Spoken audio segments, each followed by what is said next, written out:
स्वाज्ञोऽपि यत्प्रसादेन ज्ञानं तत्फलमाप्नुयात् सोऽयं हयास्यो भगवान् हृदय में भातु सर्वदा। संस्कृतं भारतम् इत्याख्ये समूहे उपस्थितानां सर्वेषां हार्दम् अभिनन्दनं वंदनम्। न्याय सिद्धांत मुक्तावली के प्रत्यक्ष खंड प्रकरण में अभी आत्मा का निरूपण प्रारंभ हो रहा है। इसके पूर्व पृथ्वी, जल, तेज, वायु, आकाश, काल, दिशा, इन सब का निरूपण हो गया है। 7 द्रव्यों का निरूपण के बाद 8वां जो द्रव्य है आत्मा, उसका निरूपण कर रहे हैं। आत्मेन्द्रियाद्यधिष्ठाता करणम ही सकर्तृकम्। आत्मा इंद्रिय का अधिष्ठाता है। आदि पद से हम शरीर को भी लेंगे। एतावता आत्मा शरीर का और इंद्रिय का अधिष्ठाता है। अधिष्ठाता हम किसे कहते हैं? अधिष्ठाता कहते हैं जनकता रूप जो एक परंपरा संबंध है, साक्षात नहीं अपितु परंपराया इंद्रियों में ज्ञानवत्ता का जो संपादक होता है वही है अधिष्ठाता। इंद्रियां या शरीर साक्षात ज्ञान को उत्पन्न नहीं करते हैं। उसमें उदाहरण देते हैं कर्णम ही सकर्तृकम्। जैसे कुठार का काम है छेदन करना, लेकिन स्वतंत्र रूप से कुठार किसी भी लकड़ी को छेदन करने में समर्थ नहीं है। वह अचेतन वस्तु है। जब तक चेतन से अधिष्ठित नहीं होगा, जब तक चेतन का साथ नहीं मिलेगा, तब तक कुठार कोई भी काम नहीं कर सकता। इसी तरह इंद्रिय हो अथवा शरीर हो, जब तक किसी चेतन की सहायता उसे नहीं मिलती है, तब तक कोई भी ज्ञान नहीं हो पाएगा। इसलिए परंपराया यह ज्ञानवत्ता का संपादक है। उसी को हम आत्मा कहते हैं। आत्मेन्द्रियाद्यधिष्ठाता कर्णम ही सकर्तृकम्। आत्मानं निरूपयति आत्मेन्द्रियेति। सबसे पहले हमारी परंपरा ये थी कि पृथ्वीत्व जाति की सिद्धि हुई, जलत्व की, तेजस्व की, ऐसे सभी जातियों को हमने सिद्ध किया है। आत्मत्व जाति कैसे सिद्ध होगा? उसके लिए कहा आत्मत्व जातिस्तु प्रत्यक्ष सिद्धा। आत्मत्व जाति प्रत्यक्ष सिद्ध है। कैसे? सुख दुखादि समवायी कारणतावच्छेदकतया सिद्ध्यति। सुख और दुख ये प्रत्येक जीवात्मा अनुभव करता है। कभी सुख का अनुभव करेगा, कभी दुख का अनुभव करेगा। वह अनुभव प्रत्यक्ष स्वरूप है। प्रत्यक्ष अनुभव होता है तो सुख रूप जो कार्य है, दुख रूप जो कार्य है, ज्ञान रूप जो कार्य है, ये कार्य देखने में आ रहा है।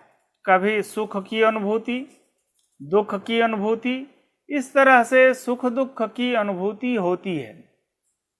और इस कार्य का कोई न कोई कारण होगा। बिना कारण के कोई कार्य नहीं होता। यह समस्त संसार जानता है। बिना कारण के ही कार्य की उत्पत्ति होने लगे तो व्यतिरेक व्यभिचार नामक दोष आपतित होगा। इसलिए कारण कौन है? वह कारण पृथ्वी तो नहीं हो सकती, जल नहीं हो सकता, तेज, वायु, आकाश, काल, दिशा और मन नहीं हो सकता। उसका समवायी कारण कोई इन 8 द्रव्य से अतिरिक्त द्रव्य होगा, वह है आत्मा। तो जब सुख दुख का समवायी कारण आत्मा है, कारणता आत्मा में रहेगी, कारणता का अवच्छेदक आत्मत्व हो जाएगा। इसलिए सुख दुखादि समवायी कारणतावच्छेदकतया सिद्ध्यति, आत्मत्व जाति ही सिद्ध्यति, आत्मत्व जाति की सिद्धि हो जाती है। ईश्वरेपि सा जाति ही अस्ति एव, ईश्वर में भी वह जाति अर्थात आत्मत्व जाति विद्यमान है, लेकिन ईश्वर में सुख दुख की प्रतीति नहीं होती है। आत्मत्व जाति यद्यपि सुख दुखादि समवायी कारणतावच्छेदकतया सिद्ध होती है, लेकिन ईश्वर में वह आत्मत्व जाति के होने पर भी उसमें सुख दुख की उत्पत्ति नहीं होती है। क्यों नहीं होती है? कि वहां अदृष्ट रूप कारण नहीं है। सुख दुख का कारण अदृष्ट होता है और ईश्वर में अदृष्ट रूप कारण नहीं है, इसलिए वहां सुख दुख की उत्पत्ति नहीं होती।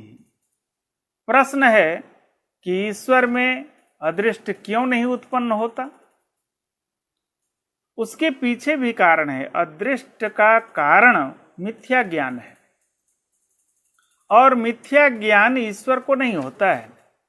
ईश्वर को हमेशा तात्विक ज्ञान ही होगा, उसे यथार्थ ज्ञान ही होता है।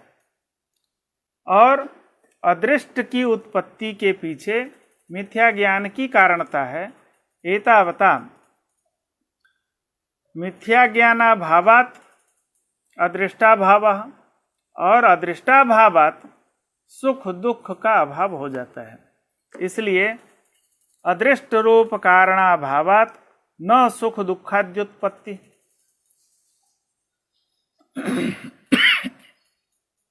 अब यह एक प्रश्न है कि ईश्वर में सुख दुख की उत्पत्ति तो नहीं होती है, क्योंकि अदृष्ट रूप कारण वहां नहीं है। हम यदि कहें कि ईश्वर नित्य है और आत्मा नित्य है, तो नित्यस्य स्वरूप योग्यत्वे फलावश्यम भाव नियमः इत्यस्य अप्रयोजकत्वात्।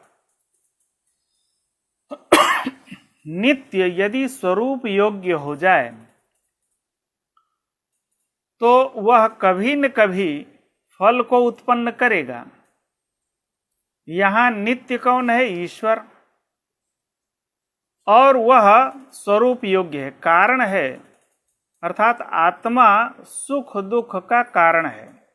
आत्मा नित्य है, आत्मा में आत्मत्व जाति है और वह आत्मत्व जाति ईश्वर में भी विद्यमान है। एतावता वह नित्य है और वह कारण भी है सुख दुख का। नित्य है तो कभी न कभी वह परमात्मा में भी सुख दुख की उत्पत्ति करेगा। यह एक नियम है। नित्यस्य स्वरूप योग्यत्वे फलावश्यम भाव नियम। जैसे घट रूप कार्य है, घटात्मक कार्य की उत्पत्ति में दंड की कारणता हम मानते हैं, और वह दंड दो प्रकार का है। स्वरूप योग्य भी दंड होता है और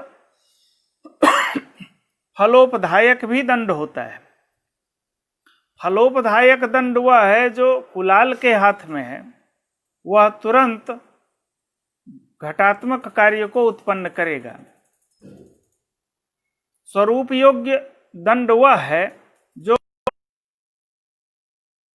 लेकिन वह दंड स्वरूप योग्य होने पर भी वह नित्य नहीं है, अनित्य है। एतावता इसकी कोई गारंटी नहीं है कि समस्त दंड जो अरण्यस्थ दंड है वह भी घट को उत्पन्न करेगा ही, इसकी गारंटी कोई नहीं लेगा, क्योंकि वह अनित्य भूत दंड है, अनित्य कारण है।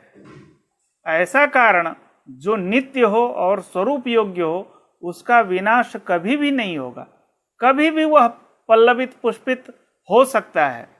इस तरह से नित्य भूत जो ईश्वर है, आत्मा है, वह आत्मा अर्थात वह आत्मत्व जाति विशिष्ट जो आत्मा है, परमात्मा में भी वृत्ति है, वह कभी न कभी परमात्मा में सुख दुख रूप फल को उत्पन्न करेगा।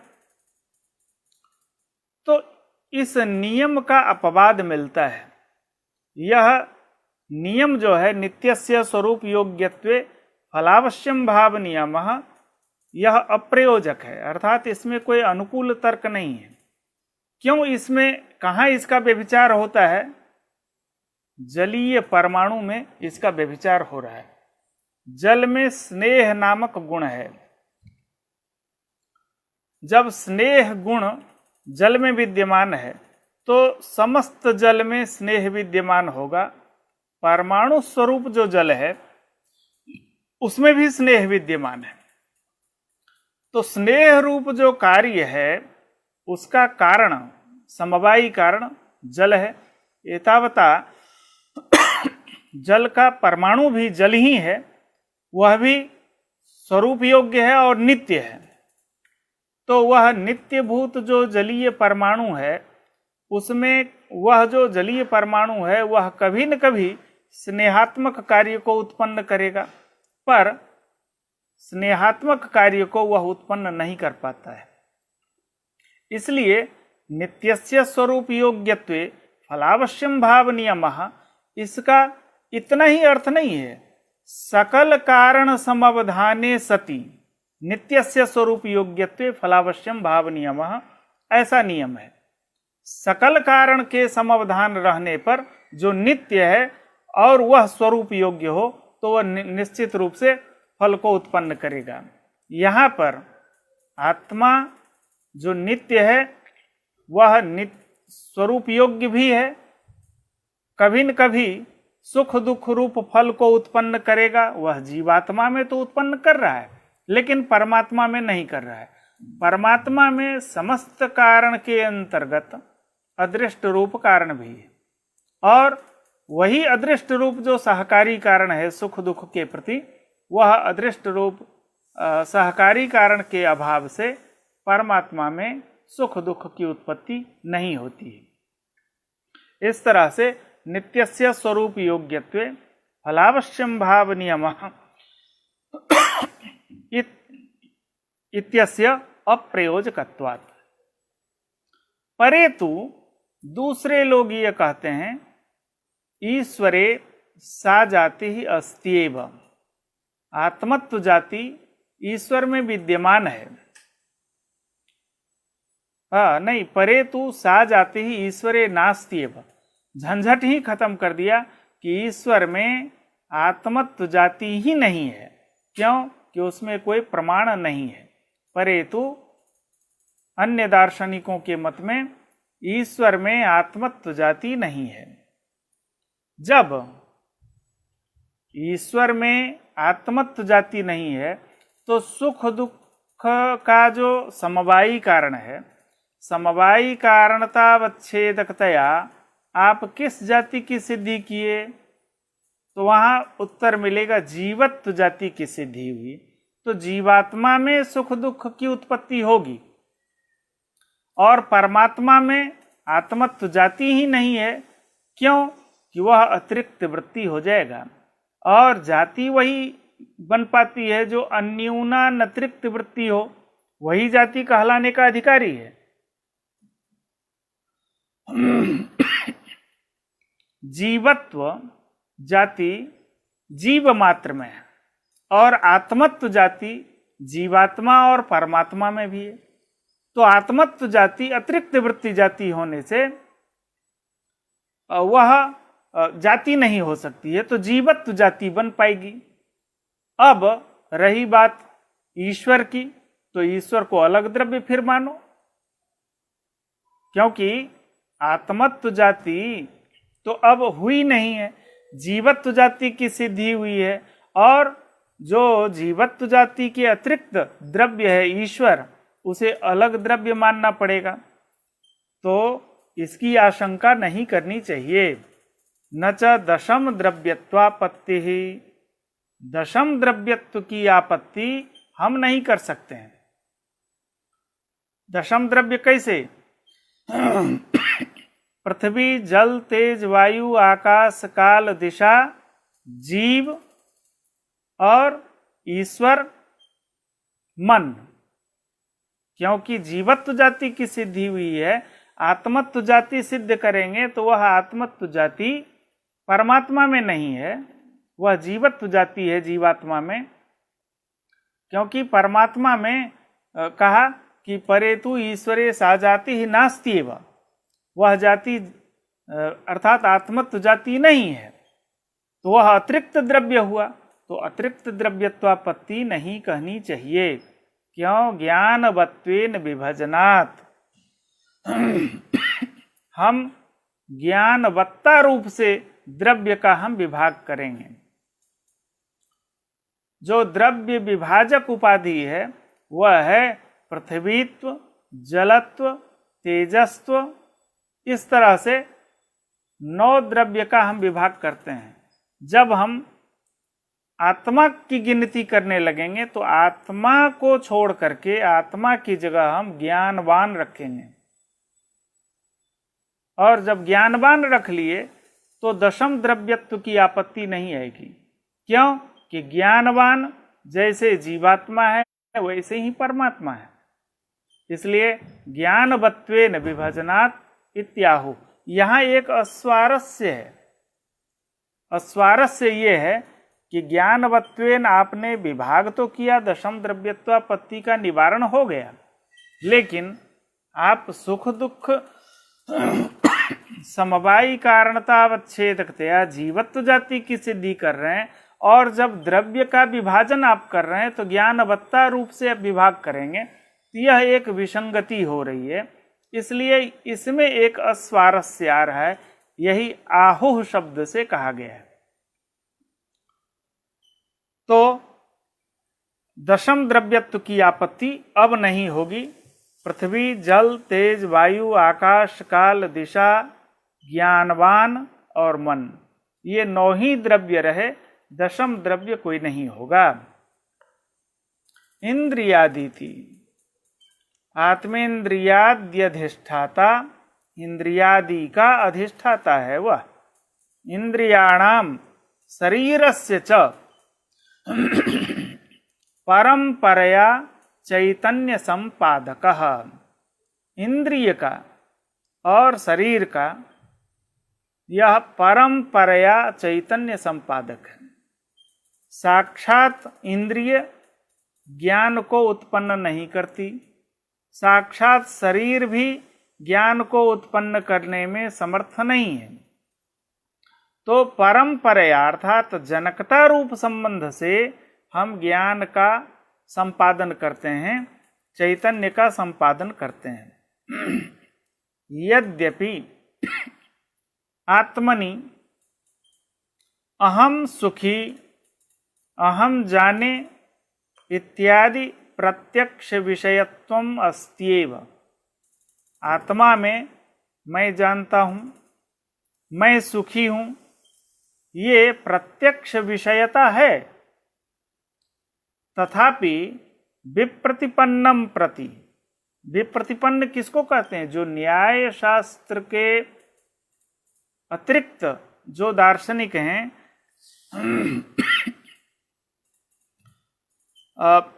न्याय मत से विरुद्ध मत का जो प्रतिपादन करने वाले हैं, अन्य मत का उपस्थापन करने वाले हैं, वो विप्रतिपन्न कहलाते हैं। तो विप्रतिपन्नम प्रति प्रथमतः एव शरीरादि भिन्न तत्प्रतीति गोचरः। इसी आत्मा के निरूपण में ही कोई शरीर को ही आत्मा कहने वाले आएंगे। इंद्रियम एव आत्मा, मन एव आत्मा, क्षणिक विज्ञानम एव आत्मा, नित्य विज्ञानम एव आत्मा।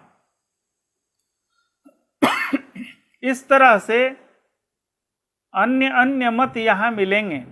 कोई शरीर को आत्मा कहेगा, कोई इंद्रिय को आत्मा कहने वाले हैं, कोई ज्ञान को ही आत्मा कहने वाले हैं, अद्वैत वेदांती। तो इस तरह से शरीरादि भिन्न तत्प्रतीति गोचरः इति प्रतिपादयितुम न शक्यते। शरीर से भिन्न,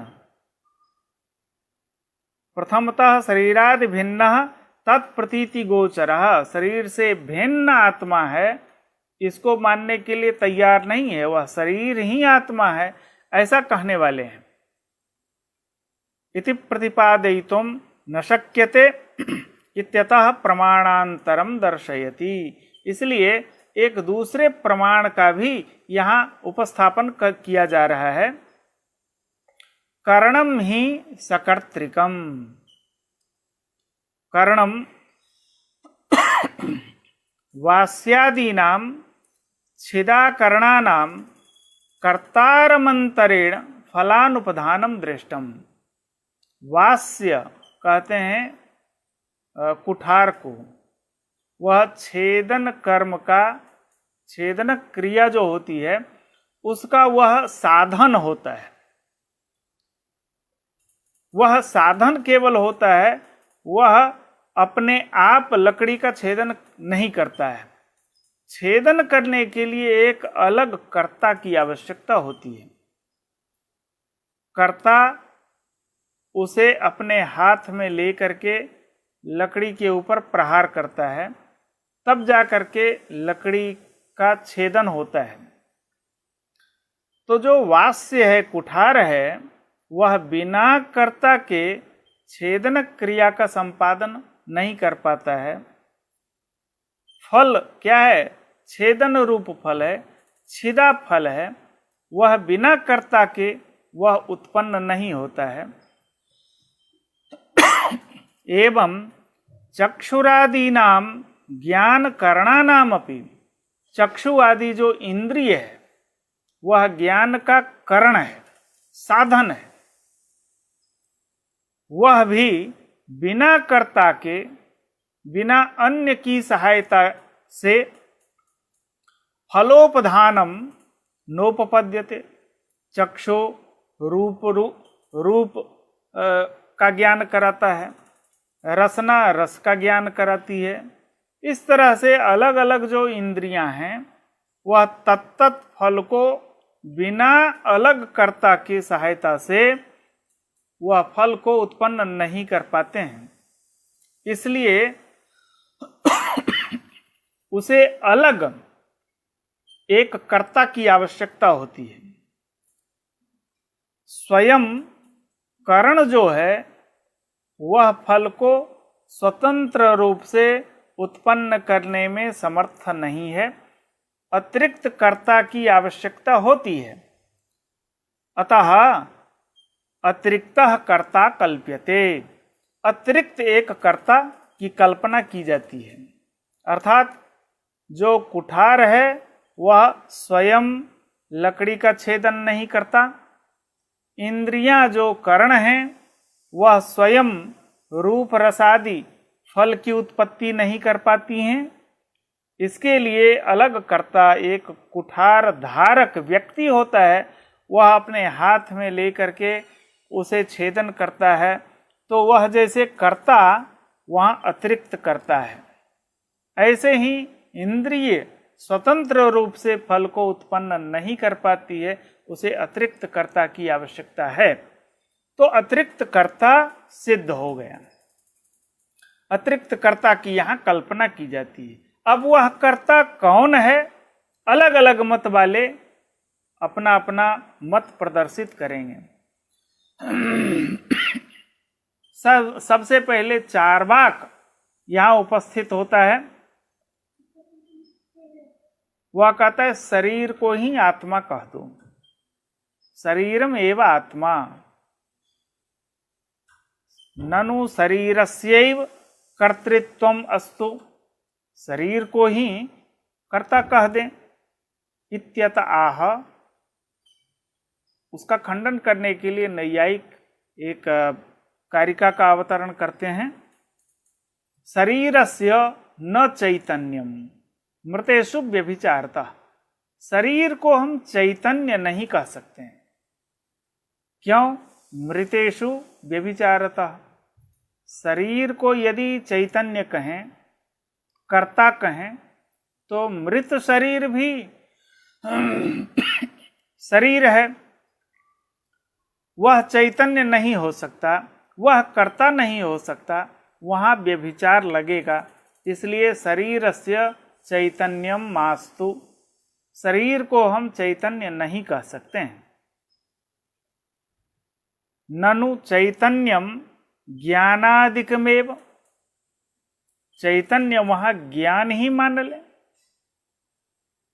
शरीर को जो कहा है न चैतन्यम, वह शरीरम ज्ञानादिकमेव, जैसे मुक्तात्मा में, न्याय मत में क्या है, जो मुक्तात्मा है, मुक्तात्मा में ज्ञान नहीं रहता, ज्ञान भी हट जाता है। वहाँ मुक्तात्मनाम त्वन्मत इव मृत शरीराणामपि तदभावे का क्षति।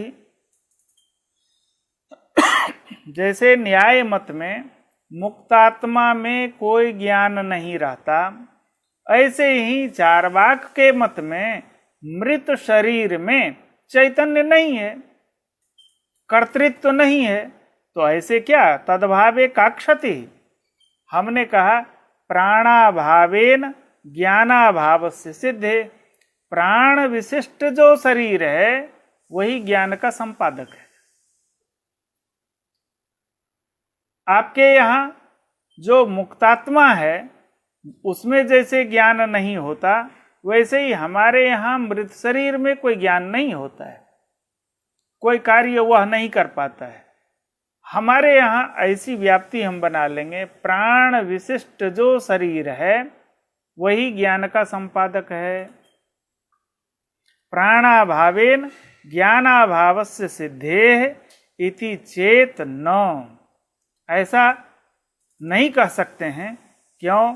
शरीरस्य चैतन्ये बाल्ये विलोकितस्य स्थाविरे स्मरणानुपपत्ते, शरीर को यदि आप चैतन्य कहेंगे, शरीर को यदि आत्मा कहेंगे, तो बाल्ये विलोकितस्य, बाल्यकाल में जिस चीज को आपने देखा है वह युवावस्था में, वृद्धावस्था में स्मरणानुपपत्ते, स्मरण नहीं हो पाएगा। क्यों? कि शरीर प्रतिक्षण परिवर्तनशील है। बाल्य शरीर में देखा हुआ, बाल्य शरीर से किया गया जो कार्य है, बाल्य शरीर से जो अनुभव किया गया है, वह युवावस्था में, वृद्धावस्था में उसका स्मरण नहीं हो पाएगा। क्योंकि बालक का शरीर भिन्न है, युवावस्था का शरीर बिल्कुल भिन्न है। प्रतिक्षण शरीर परिवर्तनशील होता है, नया शरीर उत्पन्न होता है। तो अनुभव करने वाला बाल्य शरीर है और स्मरण करने वाला युवा शरीर है। तो शरीर, अनुभव और स्मरण में समानाधिकरण्य होता है।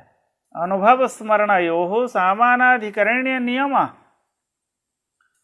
जिस अधिकरण में अनुभव हुआ है उसी अधिकरण में स्मरण भी हो सकता है। अनुभव करने वाला बाल्य शरीर है, स्मरण करने वाला वृद्धावस्था का शरीर है, युवावस्था का शरीर है, यह संभव नहीं है। व्यधिकरण यहाँ हो गया है एतावता शरीरस्य चैतन्ये बाल्ये विलोकितस्य स्थाविरे स्मरणानुपपत्ते, स्मरण अनुपपन्न हो जाएगा। क्योंकि शरीराणाम अवयवोपचयापचयैः उत्पाद विनाशशालित्वात्, शरीर में उपचय होता है, अपचय होता है। उपचय अर्थात वृद्धि, अपचय का मतलब ह्रास। तो उपचय अपचय ये दोनों ही धर्म शरीर के हैं, इसलिए यह उत्पाद विनाशशाली है। और जो उत्पाद विनाशशाली हो, वहाँ बाल्य शरीर में किया गया अनुभव युवावस्था के शरीर में स्मरण में नहीं हो सकता, स्मरण में नहीं आ सकता। यदि चार्वाक इस पर कहे कि न च पूर्व शरीरोत्पन्न संस्कारेण द्वितीय शरीरे संस्कारः उत्पद्यते, पूर्व शरीर में संस्कार उत्पन्न हुआ और अगले क्षण जो नया शरीर बना है उसमें उस पूर्व शरीर का जो संस्कार है वह दूसरे शरीर में संस्कार ट्रांसफर हो गया है। और जब संस्कार उसमें चला गया तो बाल्य शरीर से अनुभव किया गया जो कार्य है, जो वस्तु है, वृद्धावस्था के शरीर में उसका हम अनुभव भी स्मरण कर लेंगे, कोई दिक्कत नहीं है। तो संस्कार के द्वारा हम उसका स्मरण करेंगे। इति न वाच्यम अनंत संस्कार कल्पने गौरवात्, अनंत संस्कार की कल्पना करने में महान गौरव होगा। प्रत्येक क्षण शरीर बदल रहा है और प्रत्येक क्षण बदलने वाले शरीर में हम प्रत्येक क्षण संस्कार की कल्पना करेंगे तो ऐसे एक दिन में ही लाखों संस्कार की कल्पना करनी पड़ जाएगी। तो अनंत संस्कार की कल्पना में महान गौरव है। एक दोष, महान गौरव रूप जो दोष है वह प्रथम दोष है। दूसरा, एवं शरीरस्य चैतन्ये बालकस्य स्तन्यपाने प्रवृत्तिर्न स्यात्, शरीर को यदि चैतन्य कह लें, शरीर को यदि आत्मा कह देंगे तो बालकस्य स्तन्यपाने प्रवृत्तिर्न स्यात्, बालक के स्तनपान में प्रवृत्ति ही नहीं होगी। नवजात शिशु है, वह नवजात शिशु माता के दुग्धपान में उसकी प्रवृत्ति नहीं हो पाएगी। यदि आप शरीर को ही आत्मा कह देंगे, क्योंकि वहां इष्ट साधनता ज्ञानस्य तद्धेतुत्वात् तदानीम इष्ट साधनता स्मारका भावात्, यहाँ शरीर को यदि हम आत्मा कहते हैं तो बालक के दुग्धपान में प्रवृत्ति नहीं होगी। दुग्धपान में प्रवृत्ति के पीछे इच्छा होती है, इच्छा के पहले ज्ञान होता है, ज्ञान, इच्छा और प्रवृत्ति ये क्रम है। पहले तो ज्ञान हो, फिर इच्छा, फिर तदनुकूल प्रवृत्ति। तो प्रवृत्ति के पीछे इच्छा की कारणता है, इच्छा के प्रति ज्ञान कारण होता है। तो प्रवृत्ति बिल्कुल नहीं हो सकती है दुग्धपान में, क्योंकि इष्ट साधनता ज्ञान वहां पर, इष्ट साधनता ज्ञान ही प्रवृत्ति के प्रति कारण है, लेकिन इष्ट साधनता वहां कहां से आएगी? इष्ट साधनता का स्मारक वहां कोई नहीं है। फिर अभी अभी उत्पन्न हुआ है तो अभी इसी जन्म में उसके शरीर को ही आत्मा कह रहे हैं और शरीर में इष्ट साधनता का स्मारक कोई नहीं है, यदि शरीर को आत्मा कहें तो। लेकिन हमारे मत में क्या है? देखिए, इतना छोटा नवजात शिशु है, उसे न तो ज्ञान से हम उसे प्रभावित कर सकते हैं, न अपने व्यवहार से प्रभावित कर सकते हैं, कुछ भी। वह अबोध शिशु है, उसे समझाने से भी वह नहीं समझ पाएगा। यदि शरीरात्मवाद यदि स्वीकार करते हैं तो उसके दुग्धपान में प्रवृत्ति इष्ट साधनता ज्ञानाभावात प्रवृत्ति नहीं होगी। मन मत हेतु जो न्याय मत है उसमें समस्या नहीं है। क्यों? कि हम शरीर को तो आत्मा कहते नहीं है। हम शरीर से भिन्न कोई चेतन पदार्थ है उसको हम आत्मा कहते हैं। मन मत हेतु जन्मांतरानुभूत इष्ट साधनत्वस्य तदानीम स्मरणादेव प्रवृत्ति। हम पूर्व जन्म के संस्कार को भी मानते हैं। जन्मांतर में, पूर्व जन्म में हमने जो कुछ भी अनुभव किया है उसका इस जन्म में हम स्मरण करते हैं। इष्ट साधनता ज्ञान है हमारे मत में। दुग्धपानम मदिष्ट साधनम इत्याकारक इष्ट साधनता ज्ञान है, पूर्व जन्म का संस्कार है।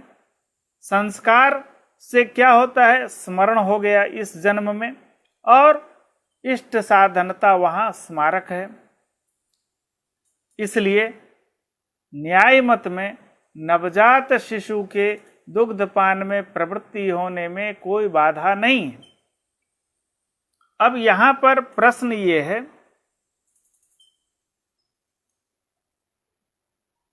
पूर्व जन्म में जो अनुभव हुआ है उसका स्मरण इस जन्म में हो रहा है और इष्ट साधनता ज्ञान है। एतावता बालक के दुग्धपान में प्रवृत्ति हो गई। क्या केवल दुग्धपान ही किया है क्या? बहुत और भी काम किए होंगे।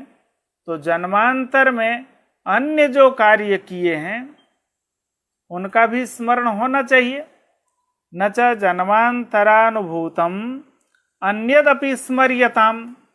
अन्य भी क्रियाकलाप हैं, अन्य भी आचरण हैं। कभी किसी से लड़ाई किया होगा, किसी से मैत्री की होगी, किसी देश का राष्ट्राध्यक्ष हो सकता है, वह कुछ भी हो सकता है, और उस रूप में उन्होंने और भी कार्य किए हैं, उनका भी स्मरण इस जन्म में हो जाए। न च जन्मांतरानुभूतम अन्यदपि स्मर्यताम इति वाच्यम उद्बोधका भावात। वहां कोई उद्बोधक नहीं है। कहा, वाह क्या बात है, दुग्धपान में उद्बोधक आ गया और अन्य के लिए उद्बोधक नहीं है। इसका एक सामान्य एक लॉजिक ये है,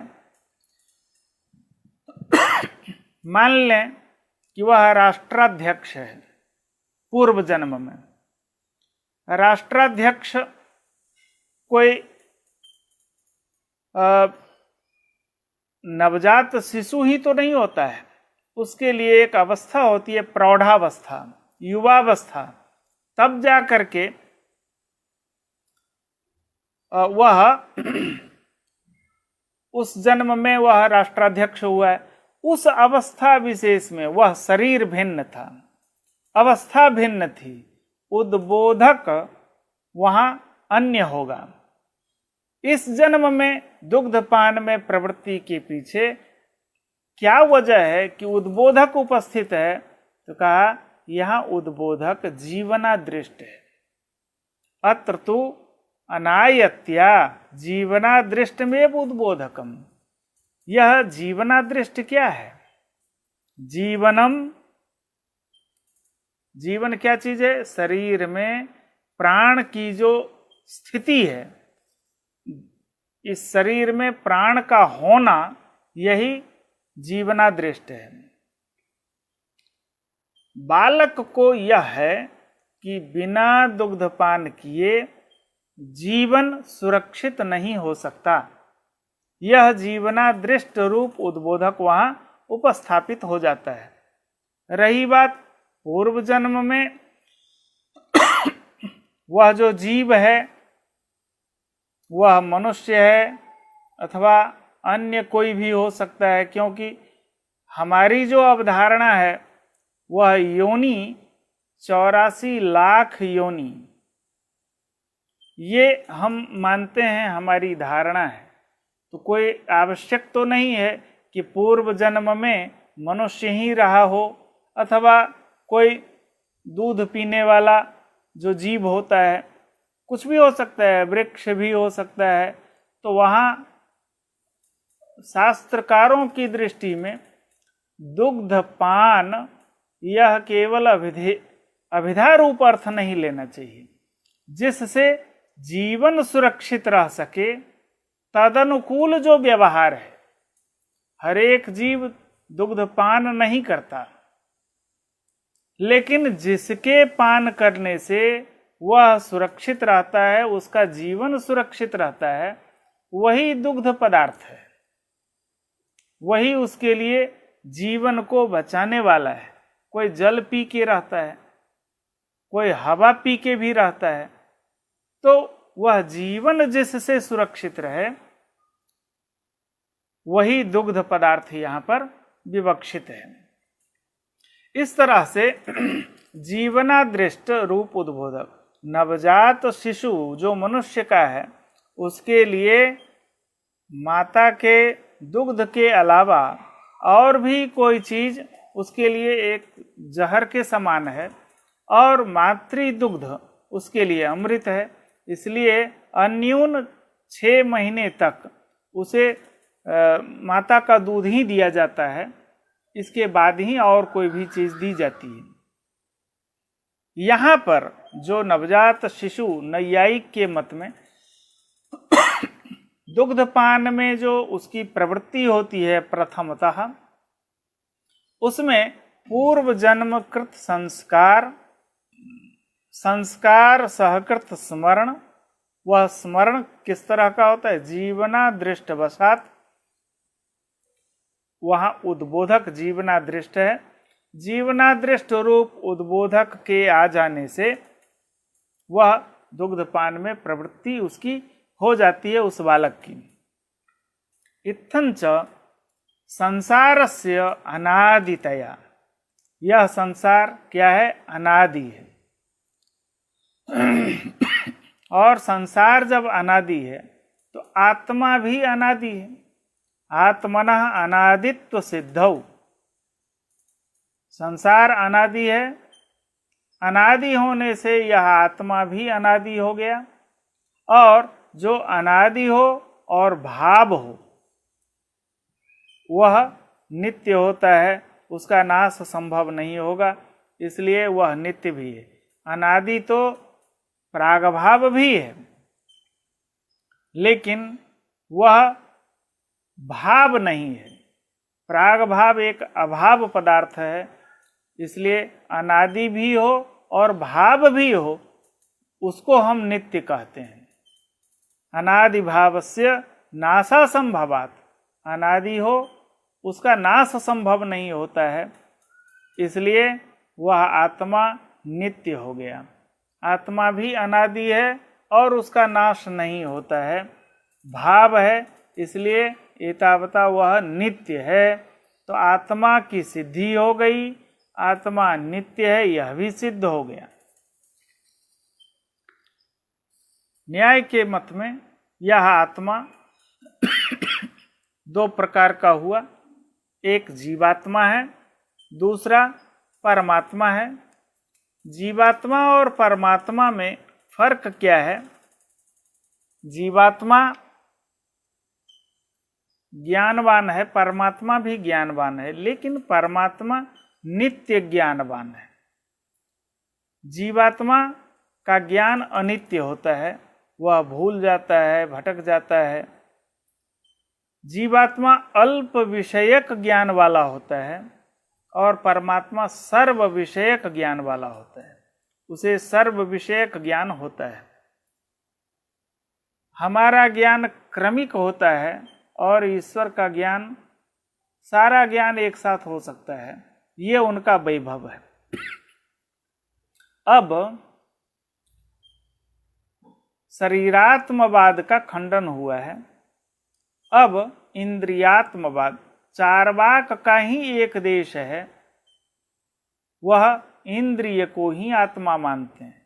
शरीर तो मृत शरीर में व्यभिचार हो जाने के कारण, अनंत संस्कार की कल्पना करने के कारण ये सब गौरवग्रस्त दोष हुआ। एतावता शरीर आत्मा है, इस पक्ष का परित्याग कर दिया गया। अब इंद्रिय को आत्मा कहने का पक्ष आया है, एतावता इंद्रियात्मवाद, वह भी एक देशी चार्वाक का ही मत है। ननु चक्षुरादीनाम एव ज्ञानादिकं प्रति कर्णत्वं कर्तृत्वं चास्तु। चक्षुरादि जो हैं, घ्राण रसना चक्षु त्वक श्रोत्र, इन्हीं को ज्ञान के प्रति कर्णत्व और कर्तृत्व दोनों आ जाए। विरोधे साधका भावात, इसके विरोध में कोई साधक नहीं है, अर्थात इसका विरोधी कोई नहीं है। इसलिए इंद्रिय को ही आत्मा कह दिया जाए। इसका समाधान देते हुए कहते हैं, तथा त्वं चेत इंद्रियाणाम उपघाते कथम स्मृति। यदि इंद्रिय को ही चेतन कह देंगे, तथा त्वं चेतनत्वं चेत इंद्रियाणाम, इंद्रियाणाम यदि चेतनत्वं स्यात् तदा उपघाते नाशे कथम स्मृति, स्मृति कैसे होगी। तथा त्वम अर्थात चैतन्यम, उपघाते नाशे सति अर्थात चक्षुरादीनाम नाशे सति कथम स्मृति। एक खेल होता है न, गिल्ली डंडा, प्रायः बचपन में लोग खेला करते हैं और उसके खेलने में कभी कभी वह गिल्ली आँख में आके लग जाती है तो आँख का नाश हो जाता है, आँख फूट जाती है।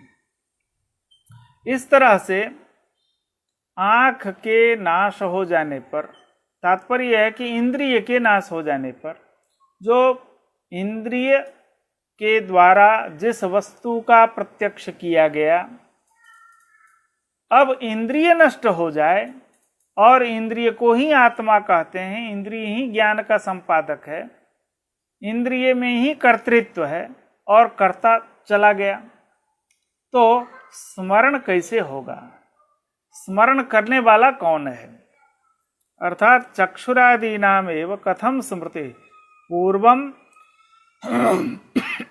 चक्षुषा साक्षात्कृतानाम, चक्षु के द्वारा जिसका साक्षात्कार हम कर चुके हैं,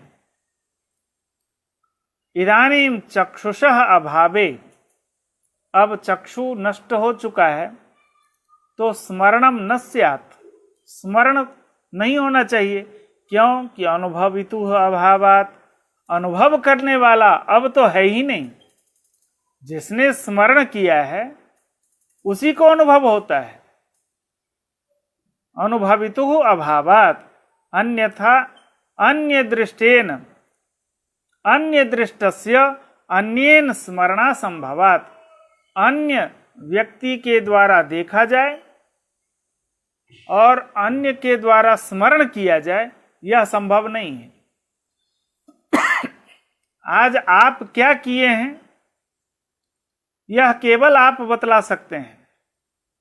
मैं जो सुबह से किया हूं वह केवल मैं ही अपना अनुभव बता सकता हूं, क्योंकि उसको मैंने किया है, मैंने देखा है, तो मैं ही उसका ख्यापन कर सकता हूं। अन्य दृष्टस्य अन्येन स्मरणा संभवात्, क्योंकि अनुभव स्मरणयोः सामानाधिकरणेन कार्य कारण भावः, जो अनुभव और स्मरण इनका सामानाधिकरण होने से इन्हीं में कार्य कारण भाव होता है। जो कार्य स्मरण रूप कार्य है उसका कारण जो अनुभव है वह एक ही अधिकरण में होना चाहिए। यहाँ केवल प्रतीक लिया गया है चक्षु को, जो जन्म से ही जिन्हें चक्षु नहीं है वह रूप का उनका कोई अनुभव ही नहीं होगा, इसलिए उनके यहाँ स्मरण भी नहीं होगा। लेकिन अन्य इंद्रिय के द्वारा, यहाँ तो केवल इंद्रिय को ही आत्मा कहा जा रहा है, कोई चक्षु तो उसका एक भेद विशेष है। घ्राण भी ले सकते हैं, रसना ले सकते हैं, तो घ्राण से जो अनुभव हुआ है स्मरण भी घ्राण के द्वारा ही होगा। यदि घ्राण नष्ट हो जाए तो वहां स्मरण करने वाला कौन है, क्योंकि इंद्रिय को ही आत्मा कहा जा रहा है। तो वहां घ्राण के द्वारा, रसना के द्वारा, श्रोत्र के द्वारा, अन्य इंद्रिय के द्वारा जो इंद्रिय को ही आत्मा मानते हैं उनको अनुभव करने वाला जो इंद्रिय है, इंद्रिय के विनष्ट हो जाने पर स्मरण संभव नहीं है। लेकिन न्याय मत में इंद्रिय आत्मा नहीं है, अनुभव करने वाला इंद्रिय नहीं है, वह तो केवल साधन मात्र है। जिस साधन से हमने अनुभव किया वह साधन है इंद्रिय, चक्षु इंद्रिय है। उस चक्षु के द्वारा हमने रूप का ज्ञान किया, परंपरा ज्ञान का संपादक है इंद्रिय, और ज्ञान करने वाला आत्मा है। इंद्रिय नष्ट हो जाए, आत्मा तो नित्य है, उसको स्मरण होता है, अनुभव भी उसी ने किया है, आत्मा ने अनुभव किया है, इसलिए स्मरण भी आत्मा को ही होता है। इंद्रिय के नाश हो जाने पर उसे कोई फर्क नहीं पड़ता है। और योगी का जो ज्ञान है वह योगी अपने योग बल के द्वारा, योगियों को जो ज्ञान होता है उसमें विषय की कारणता नहीं होती है। उसके ज्ञान के पीछे विषय को कारण नहीं माना गया है, इसलिए योगी को, चाहे युक्त योगी हो अथवा युंजान योगी हो, युक्त योगी को सर्वदा भान होता है और चिंतन के द्वारा युंजान योगी को ज्ञान होता है। तो योगी को विषय उपस्थित हो यह आवश्यक नहीं है, इसलिए योगी को स्मृति हो जाती है, क्योंकि योगी को सब वस्तु साक्षात्कार हमेशा होता है, चाहे वह ध्यान के द्वारा हो या अपने योग बल के द्वारा। सभी वस्तुओं का योगी को तो दूर भी हो, व्यवहित हो, ये सब कोई बाधा नहीं है योगी के लिए। योगी को तो परमाणु का भी प्रत्यक्ष होता है। योगी को निरूप वस्तु जो आकाश काल दिशा आत्मा मन है उसका भी प्रत्यक्ष योगी को होता है। इसलिए योगी के लिए स्मृति जैसी कोई बात नहीं है। योगी को स्मृति नहीं, योगी को सीधे साक्षात प्रत्यक्ष ही होता है। जो वस्तु हमारे आंखों के सामने कलम है तो हम कलम का केवल प्रत्यक्ष कर रहे हैं, इसका स्मरण हम तब करेंगे जब यह मेरे आंखों के सामने से ओझल हो जाए, तब हम उसका स्मरण करेंगे, उसकी स्मृति होगी। लेकिन योगी को सर्वदा भान होता है। इसी मुक्तावली के प्रत्यक्ष खंड के अंतर्गत अंतिम कारिका योग जो द्विविधा प्रोक्तो युक्त युंजान भेदतः युक्तस्य सर्वदा भानम, सर्वदा ज्ञान होता रहता है। इसलिए योगी को स्मृति हो, स्मृति तब होती है जब कोई विस्मृति हो। विस्मृत वस्तु की स्मृति होती है, योगी को विस्मृति ही नहीं होती है, इसलिए उसे स्मृति करने की आवश्यकता नहीं है।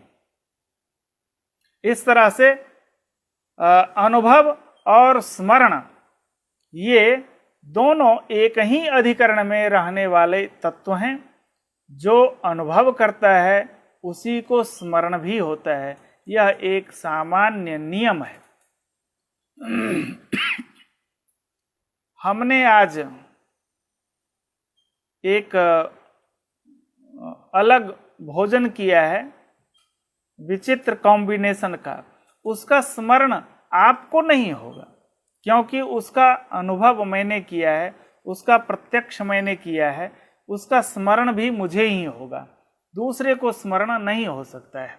एतावता अनुभव स्मरण इन दोनों में कार्य कारण भाव होने से, समानाधिकरण्य होने से, अनुभव करने वाला इंद्रिय, स्मरण करने वाला इंद्रिय के अभाव में भी स्मरण होता है। इंद्रिय नष्ट हो जाए फिर भी स्मरण होता है। हम प्रसिद्ध कहानी पढ़े थे जब तिष्यरक्षिता ने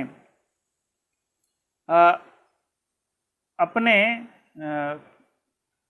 दूत को भेज करके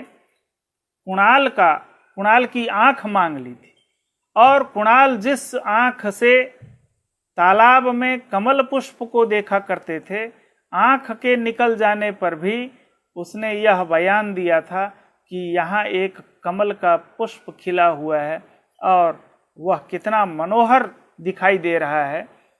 इस तरह का बचपन में हमें कुछ ध्यान में आ रहा है, तो वहां तो चक्षु नहीं है, लेकिन अनुभव हो रहा है, स्मरण हो रहा है। स्मरण करने वाला आत्मा है। पूर्व में उसी आंख से उसी सरोवर में कमल को खिला हुआ देखे थे और कालांतर में उसका स्मरण कर रहे हैं।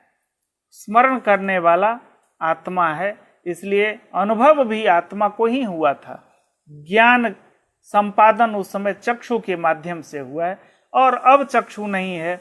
चक्षु के नाश हो जाने पर भी स्मरण बरकरार होता है, क्योंकि अनुभव करने वाला भी आत्मा है, वह स्थायी है, नित्य है, इसलिए वहां स्मरण बन जाएगा।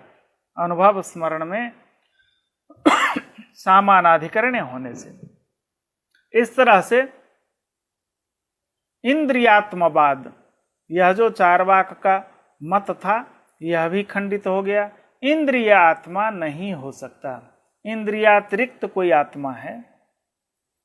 अब मन को आत्मा मानने के पीछे क्या तर्क है, इसको अगले दिन में इसे उपस्थापित किया जाएगा।